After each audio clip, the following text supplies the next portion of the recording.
윤석열 당선인의 대통령 집무실 용산 이전 계획에 대해서 청와대가 정면으로 제동을 걸면서 전국의 긴장도가 높아지고 있습니다. 뉴스 1번지 긴급 대담, 국회 국방위 소속 여야 의원들과 함께 이 문제 자세히 짚어보도록 하겠습니다. 한미연합군 사령부 부사령관을 지낸 더불어민주당 김병주 의원, 그리고 국방위원회 간사를 맡고 있는 국민의힘 성일종 의원과 함께하겠습니다. 어서 오세요. 네, 안녕하세요. 안녕하십니까? 네. 오늘 국방위 긴급 현안 질의 이 문제가 비중 있게 다뤄졌습니다. 저희도 언론 보도를 통해서 보고 있었는데 두 분 다 이제 국방위에서 오늘 현안 질의에 다 참석을 하셔서 질의를 하고 오신 걸로 알고 있습니다. 분위기가 여야의 분위기 확연히 엇갈리고 지금의 냉랭한 이런 갈등 구도가 그대로 국방에 좀 녹아들지 않았을까 이런 생각이 드는데 먼저 성일종 의원께 여쭤보도록 하겠습니다. 어떻습니까, 분위기? 아무래도 입장이 좀 바뀌었다고 봐야지요. 그런데 이번에 대통령 집무실을 옮길 때 국민 여러분께서 보셔야 될 세 가지 포인트를 보시면 됩니다. 대통령 집무실이 옮겨가면서 안보에 공백이 있느냐 이 문제 하나 하고요. 경비가 비용이 얼마나 들어갈 것이냐 이 문제가 있고요. 우리 서울 시민들께서 불편하시지 않겠나 편익적인 측면 이 세 가지를 보면 된다고 생각을 합니다. 그런데 오늘 국방위원회를 열었지만 합참과 또 국방부 장관이 안보 공백에 대해서는 그렇게 신경을 안 쓰셔도 된다. 철저하게 지금 현재 근무를 하고 있고 잘 워치하고 있습니다. 이렇게 얘기를 했고요. 또 이제 경비 문제인데 물론 경비 문제는 이제 뒤에 또 토론이 되겠지만 가장 적게 뽑아가지고 비교적 여당 의원님들도 그 부분에 대해서 상당 부분을 이해를 하셨습니다.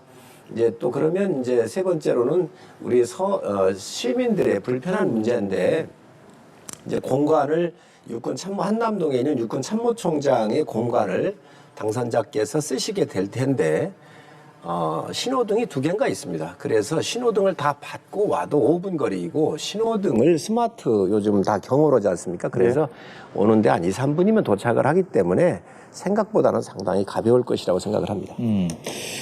김병주 의원은 육군 대장 출신입니다. 이 국방부로의 용산으로 이전에 대해서 더 많은 생각을 하셨을 거고요. 여기에 대한 또 본인의 철학이 확고할 것 같은데 오늘 국방위에서 전반적으로 어떤 것들을 느끼셨습니까? 한 네 가지를 느꼈습니다. 먼저 의사결정 과정상에 너무나 독단이 있었다. 소통을 위해서 옮긴다고 했는데 불통의 대명사였다는 거죠. 그다음 두 번째는 졸속 추진을 함으로써 너무나 많은 부작용을 낳고 있다. 세 번째는 국정 공백이 예상이 된다. 예를 들면은 청와대 위기센터 옮기는 문제도 그렇고요. 그다음 가장 중요한 거는 안보 공백도 예상이 된다. 그래서 많은 의원들이 이런 데에 대해서 우려를 표명을 했고 국방부 장관이나 관련자들도 인식을 같이 하는 분위기였습니다. 이제 서욱 장관의 얘기 중에서요. 오늘 좀 너무 빨리 추진된 것 같다. 그래서 우려가 많다라는 얘기가 있었습니다. 그 부분에 대해서는 두 분께 좀 차례로 여쭤볼 텐데 너무 빨리 추진됐다라는 얘기를 사실 주변에서 많이 하기도 하거든요. 그 부분에 대해서 어떻게 생각을 하고 계십니까?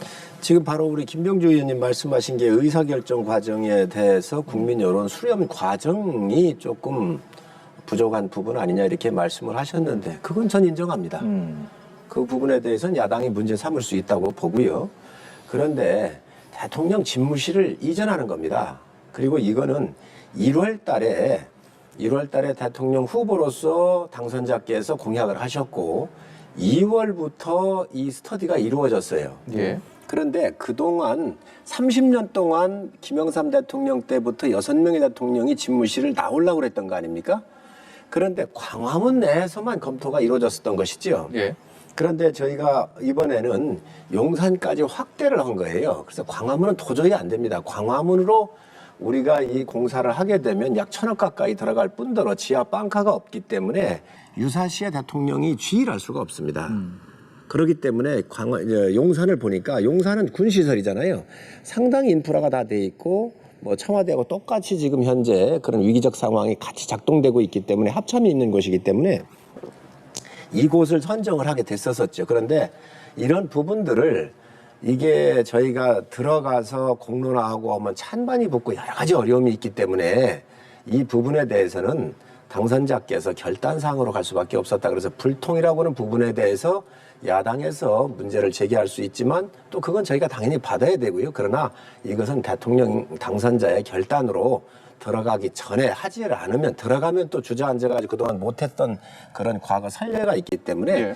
그 부분을 우리 국민들께서 조금 좀 이해를 해주십사 하는 말씀드립니다. 조금 전에 김병조 의원께서 용산 이전에 대선 안 된다는 이유를 몇 가지 들어주셨는데 그 중에서 가장 많이 주목하고 있는 것 중에 하나가 바로 안보 공백, 안보에 대한 우려입니다. 이 부분에 대해서는 왜 용산으로의 대통령 집무실 이전이 안보에 있어서 무엇이 그렇게 큰 위협일지 거기에 대해서 수긍하지 못하는 분들도 있거든요. 거기에 대해서 어떤 생각 갖고 계십니까? 네, 지금 이번에는 대통령의 집무실을 단순히 이전한다는 용어가 좀 잘못됐습니다.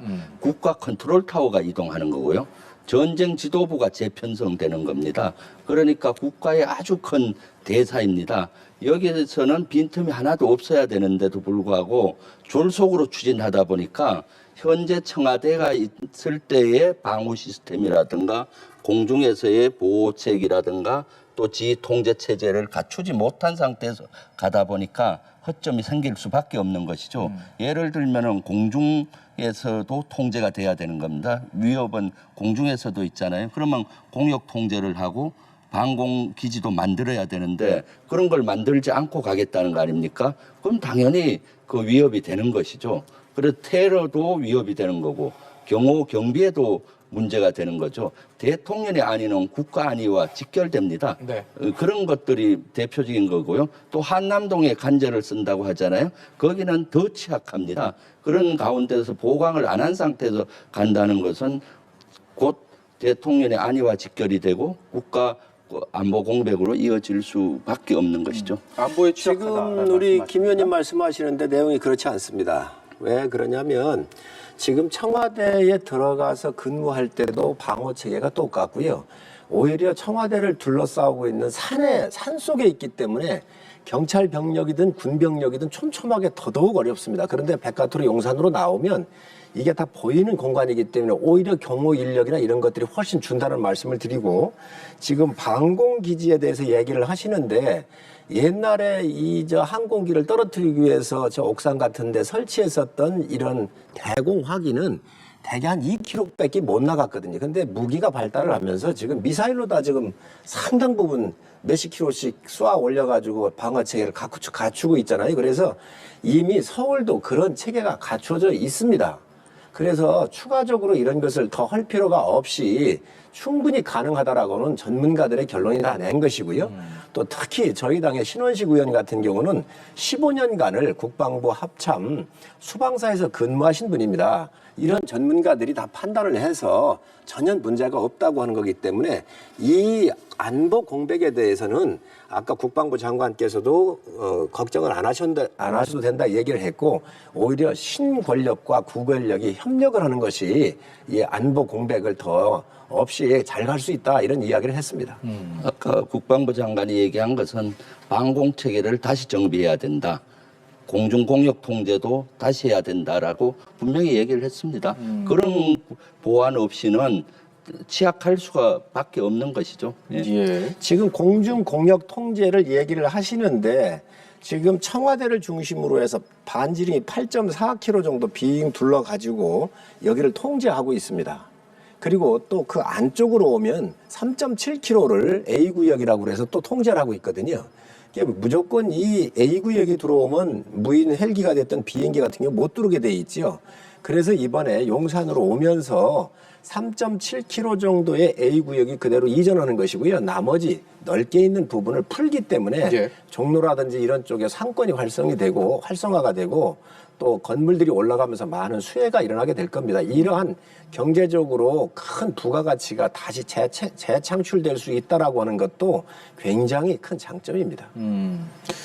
예, 저희가 앞서서 설명해드린 것처럼 성일종 의원은 국회 국방위 간사 그리고 민주당 김병주 의원은 육군 대장 출신의 하면합군사령부 부사령관을 지낸 분입니다. 그렇기 때문에 지금 대통령 집무실 이전 문제에 대해서 정말 여러 가지 얘기들이 나오고 있고 거기에 대한 국민들의 판단도 엇갈리고 있는데 오늘 이 방송 통해서 두 분 말씀을 듣고 마음을 잘 정리가 되는 그런 시간이 되기를 바라봅니다. 계속해서 얘기 나눠보면요. 이전 비용을 둘러싼 간극차도 꽤 커 보입니다. 너무 커서 이 혼란스러울 지경입니다.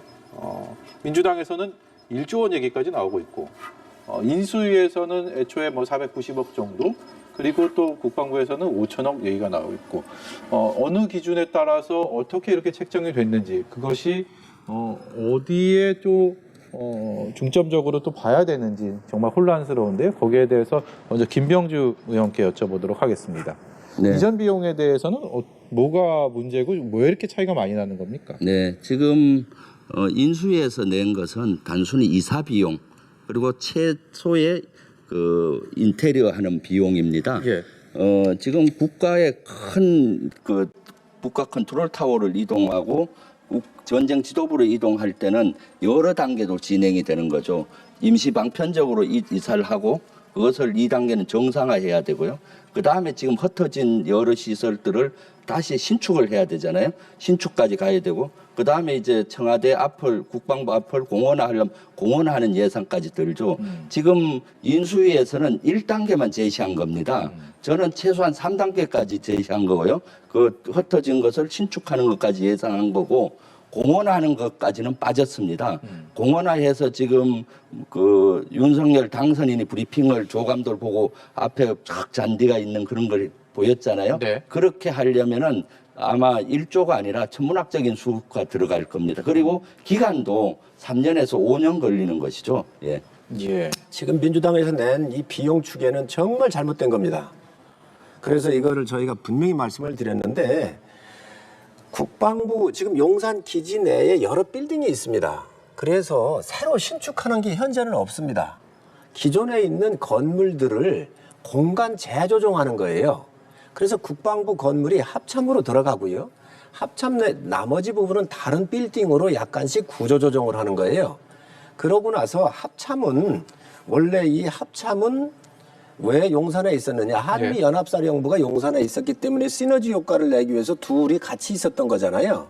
그런데 한미연합사가 평택으로 갔지 않습니까? 네. 그래서 이 합참도 이제는 저쪽 남태령 기지 쪽으로 옮겨가게 될 겁니다. 그때 옮겨가면 오피스가 필요하기 때문에 한 5, 600명이 가니까 그때 필요한 돈이 한 1200억 정도를 인수해서 잡아놓았던데 실질적으로 들어가는 비용이 없는데 여기에 이걸 다 새로 신축한다고 가정을 하니까 1조 원이 나오는 것이고요. 지금 공원 얘기하셨는데 이 공원화하는 것은 미군으로부터 기지를 물려받았었을 때 서울시가 공원화 하겠다라고 해서 이미 다 계획이 서 있는 거예요. 예. 그리고 공원은 시민들을 위해서 반드시 필요한 것입니다. 그렇기 때문에 지금 이 기지가 옮겨가는데 큰 돈이 안 든다는 말씀을 분명히 드리고 여기에 들어가 있는 지하 시설이고 여러 국가 아주 인프라 군과 관련된 국가 안위와 관련된 그런 시설들이 이미 지하에 다 기존에 청와대하고 연계해서 쓰도록 다 돼 있습니다. 그렇기 때문에 추가 돈이 별로 안 들어간다는 거 이거를 다 알고 계시고 아까 장관께서도 분명히 그 얘기는 하셨다는 말씀을 제가 드립니다. 그리고 장관께서 1조가 들어가는지 5천억이 들어가는지 이런 이야기를 국방부에서 한 적이 없다라고 아까 분명히 부인을 했습니다. 성일종 의원님 말씀에 사실과 다른 게 있습니다. 연합사가 합참으로 들어가려고 했다가 안 들어가서 공간이 있다. 근데 연합사는 아직도 서울 용산에 있고요. 예. 합참에 들어가려고 한 적은 없습니다. 그 합참 건물은 협조단이라고 8층 1계층만 쓰기로 돼 있고요. 지금 국방부 내는 16개 부대 6,500명이 있어요. 그 16개 부대에 있는 건물 중에 국방부 부지 내에 빈 사무실은 하나도 없습니다. 그렇기 때문에 국방부 같은 경우는 6군데로 흩어지는 거고요. 있는데 밀어내든가. 그래서 안 쓰는 구 건물들 저 방사청까지 흩어지는 거고요. 합참도 마찬가지 국방부가 들어오니까 또 흩어지는 거고. 도미노식으로 이렇게 밀어내게 되는 거죠. 그 다음에 조감도에서 그 당선인이 얘기했듯이 그 앞에를 쭉 잔디를 깔고 공원을 하잖아요.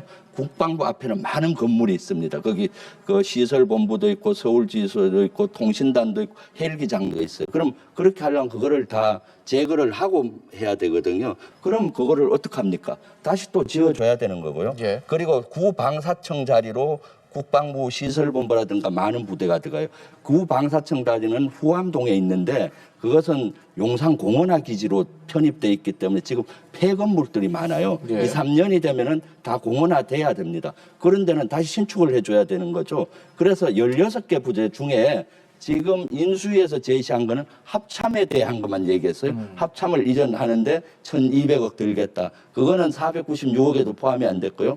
1,200억도 참 너무나 축소해서 편성했죠. 합참은 10년 전에 2013년경에 입주할 당시는 1,750억 들었어요. 예. 그럼 현 수준으로 하려면은 2,200에서 3,000억이 들어요. 그리고 오늘 그 소국 장관도 얘기했는데 그것만 가서는 안 되고 군인가족 그 아파트라든가 독신 숙소도 가야 된다. 그러면 또 훨씬 들 것이다 한 거죠.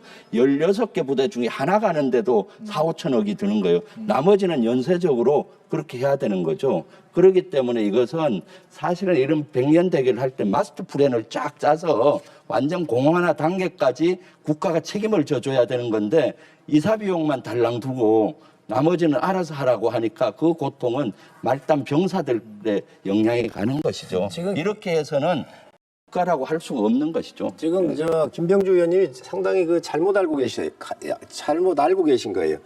합참하고 연합사하고 제가 같이 들어가서 쓴다고 한 적이 없고요. 연합사가 용산에 있으니까 합참 건물을 이 용산 안에 지었는데 지을 때 여유 공간을 4, 5개층을 더 넓게 줬다는 거예요. 지금 합참이 좀 여유 있게 쓰고 있습니다. 그래서 그 공간을 재배치하는 것이고요. 그거는 지금 사실과 다릅니다. 그리고 또 지금 후암동에 방사청이 쓰던 건물이 있어요. 1,700명 있었거든요. 이분들이 이제 과천으로 이사를 갔잖아요. 그런데 이 건물을 저희가 확인했습니다. 방사청에 제가 확인했거든요. 그래서 비어 있는데 이걸 수선하면 다 쓸 수 있습니다. 예. 그래서 이거를 좀 조정을 하면 쓰면 된다는 말씀을 제가 드리고 아까 그 합참이 이전을 하게 되면 새로 다 져야 돼서 4, 5천억 들어간다고 하는데 그렇게 얘기하시면 안 됩니다. 남태령 기지는 전쟁 시를 대비해서 거기가 주의소입니다. 그래서 모든 요인들이 그로 가게 돼 있어요. 그리고 거기에는 핵에 대한 대응 기지까지 다 만들어져 있거든요. 더 추가할 게 없습니다. 일반 오피스 5, 600명이 가는 분들에 대해서 오피스만 져주면 되는 거예요. 명확관한 건데 왜 이걸 자꾸 그렇게 몇천억 들어간다고 얘기를 하십니까? 예. 합참 건물을 지을 때 13년도 들어갈 때 1개 빌딩을 지었는데 부족해서 1, 2년 후에 또 옆에 JW 그 전쟁 모의 센터를 새로 만들었어요. 한 4층 정도 되는 예. 건물을. 거기도 수백 명이 있어요. 합참은 그 건물이나 그 전쟁 모의 센터는 공간이 없습니다. 두 번째 그 남태령에 지금 정일종 의원님이 얘기한 거죠. 전시지휘소가 있다. 전시지휘소 있어요. 그거는 사실은 보안상 말씀드리긴 뭐 하지만은 상당한 지하에 있습니다. 수백 미터 지하의 공간에 있어요. 미국도 거기는 전쟁 때만 들어가는 것이지 평시에 그런 갱도 안에 들어갈 수가 없어요. 예. 그래서 밖에서 하다가 전시에 들어가는 거고 인권을 가치를 제대로 모르는 북한조차도 갱도에는 전시에만 들어갑니다. 거기에서 24시간 365일 살으라는 것은 말이 안 되는 거죠. 예. 그러니까 별도로 남태령으로 가더라도 지금과 같은 합창 건물을 지어줘야 되는 것이고 부수 시설들 있잖아요. 먹고 자고 입고 자야 되잖아요. 아파트든 이런 시설을 지어줘야 되기 때문에 16개 중에 합참이 하나인 겁니다. 나머지 여러 부대가 있어요. 그것만 해도 지금 3천에서 5천억 추정을 했고 서욱 장관도 인정을 했어요. 오전에 국방위에서. 예. 어찌됐든 간에 이 갈등 구도를 좀 현명하게 슬기롭게 극복해야 되는 것이 우리 또 정치권의 임무입니다. 네. 이것을 그냥 국민 분열로 상태로만 남겨둬서는 안 되지 않겠습니까? 그래서 이 와중에 이제 얘기가 많이 되는 게 문재인 대통령과 윤석열 당선인의 지금은 이 회동 자체가 불투명해진 상황인데 이런 회동을 통해서 좀 한번 풀어보자. 한번 흉금을 털어놓고 얘기를 해봐야 된다라는 필요성이 많이 거론이 되고 필요성에 대한 얘기를 하고 있는데 아직까지 큰 진전은 없는 상황입니다. 여기에 대해서 어떻게 진행이 돼야 되는지 그리고 무엇을 얘기해야 되는지 두 분께 의견을 좀 들어보도록 하겠습니다. 먼저 성일정 의원요. 우선 문 대통령께서 퇴임하시면서 다음 정부가 들어왔을 때 일을 잘할 수 있도록 모든 조건을 최대한 배려하고 또 그걸 준비를 해주시는 게 전임자의 전 도리고 또 문 대통령께서 인품이 훌륭하신 분이기 때문에 그런 거에 소홀히 하시지 않을 거라고 생각을 합니다. 지금이라도 실무자 간에 지금 이야기가 오고 가고 있고 만남이 이루어지고 있기 때문에 이런 부분들을 사실 떠나는 대통령께서 예산 반영을 해주셔야 돼요. 예. 이 가기에서 국무회의에서 통과가 안 되면 안 되는 거예요. 그렇기 때문에 그런 것들을 좀 도와주십사는 말씀드리고 신구 권력 갈등 자체가 안보 공백입니다. 신구 권력이 서로 힘을 합해서 좋은 선례를 남겨주고 또 후임자가 와서 일할 수 있도록 모든 여건을 만들어주는 것이 저는 그게 안보이지 이게 갈등으로 비치면 오히려 더 그게 혼란스러웁니다. 예. 김병주 의원께서는 저는 어떤 뭐 점이 신구 갈등 이런 건 없다고 봅니다. 지금 문재인 대통령님의 입장은 정확합니다. 그 인수위라든가 윤석열 당선인에 대해서 적극적으로 협조해 줘라는 것이고요. 그렇지만은 지금 안보 공백이 예상되는 이 기지 이전 여론이 있다. 그러니까 그것은 인수위하고 청와대나 국방부 관계관들이 잘 협의를 해라. 안보 공백은 추워도 있어서는 안 된다. 그리고 5월 10일 공공식까지는 국군 통수권자로서 국가 안위를 책임을 져야 되지 않습니까? 네. 끝까지 책임을 지겠다는 겁니다. 지금 이번 여론에서도 보면은 찬성이 이전하는 거에 58%였고 반대가 33%였잖아요. 이렇게 안보 공백에 대한 우려를 국민적인 우려를 하고 있으니까 인수위가 잘 협조해서 공백 없이 하도록 적극 도와주라. 사실은 이전하는 거에 대해서는 공감을 하고 계시고 절차상 이것이 너무 급속하다 보면 공백이 생기니까 공백 없도록 하자는 것이죠. 저도 마찬가지입니다. 오히려 윤석열 당선인이 대통령이 돼서 안전하게 그 대통령을 수행해야 되지 않습니까? 예. 대통령이 아니라 국가 아니기 때문에 그거를 보강을 하자는 것이지 예. 발목 잡기는 절대 아닙니다. 알겠습니다. 제가 늘 드리는 말씀이 그겁니다. 5월 9일 11시 59분 59초까지 문 대통령이 안보를 책임지시잖아요. 네. 문제 없습니다. 대통령이 잘하실 거기 때문에. 그러면 5월 10일 자정부터 새 대통령이 인수인계를 받는데 아니 집무실 다 해서 들어갈 수 있도록 해주고요. 지금 모든 군사에 관련됐든 아니면 국가의 재난 시스템과 관련됐든 이 시스템들이 다 연결이 다 돼 있습니다. 네. 그걸 그대로 인수인계 해주면 되는 거예요.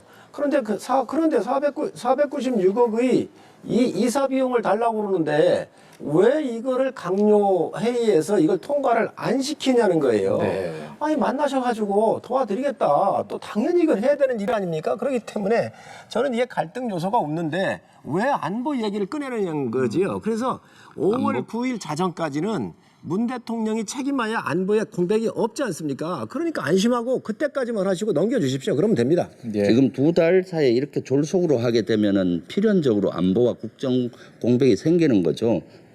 위기관리센터도 그렇습니다. 위기관리센터 청와대는 각각 다른 체계 망들이 50개 이상 있어요. 구체적인 숫자는 못 얘기하기가 한데 예. 그거를 이전을 할 수가 없어요. 이전하면 그걸 한두 달 걸리니까 그 국방부에 그대로 다시 그 새로운 장비를 가져다 설치를 하고 그다음 이렇게 이전하는 겁니다.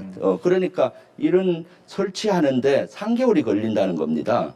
천하 없어서 3개월 이내는 설치를 못 하는데 이런 체계를 완전히 갖추지도 않고 가면은 공백이 생기는 거고요. 예. 또 국방부에서도 난립니다. 왜냐? 짐을 빼내는데도 20일 주야로 했을 때 20일 걸린다는 겁니다. 국방부 전체. 왜냐?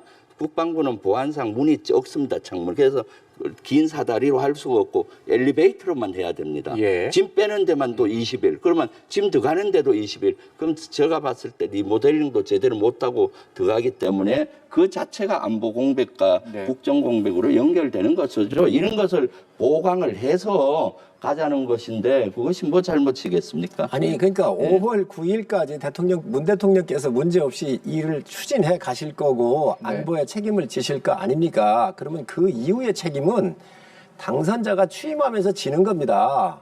뭐 부담 갖지 마세요. 그리고 협조만 해주시면 됩니다. 그리고 이 여러 가지 국가 뭐 재난 시스템 얘기하는데 이게 그렇습니다. 군에 있는 시스템은 군의 전용선을 써요.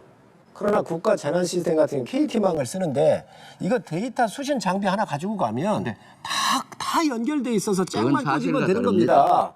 그런데 지금 도대체 이 안보라고 하는 것을 왜 들고 나왔냐는 거지요.